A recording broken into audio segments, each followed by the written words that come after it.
My name is James Chen, and I'm a professor at the University of Texas in Dallas. It's a UT Southwestern Medical Center.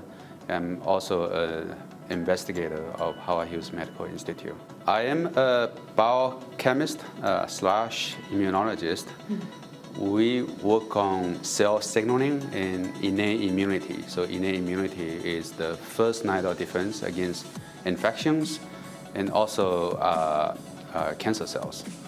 And so we try to understand how we detect viruses, how we detect cancer cells when they transform from normal cells to cancer cells, and how the pathway works, what are the parts, different parts in this pathway, and try to understand the biochemical mechanism, and then eventually try to come up with therapeutic approaches to treat infectious diseases and cancer. Several mechanisms, usually cancer cells, they are under stress, because to turn from normal cells to cancer cells, they have mutations. They accumulate a lot of mutations in the genome.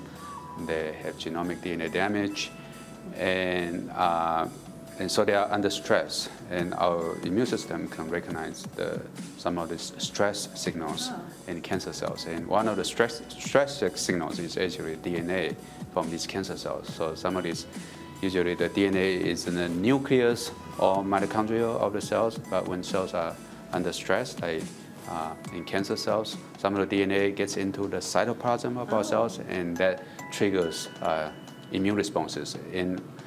Several years ago, we discovered a sensor for the DNA in the cytosol that triggers immune response. And this is the sensor that we call cGAS. It's a DNA sensing enzyme. It stands for cyclic GMP-AMP synthase. So there are various ways to activate cGAS or these pathways. Sometimes in some patients, they have mutations in the genes that affect the ability of the cells to clean up DNA. Mm-hmm. So, for example, there are enzymes that would usually clear DNA from the cytoplasm. And for those patients, because they have the mutations in those enzymes, they cannot clean up DNA, the DNA accumulates, and they will activate cGAS. And then there are other genetic mutations that will lead to hyperactivation of this pathway. These will lead to so-called autoimmune or autoinflammatory diseases. And then in the case of cancer, some cancer cells, they can shut down this pathway.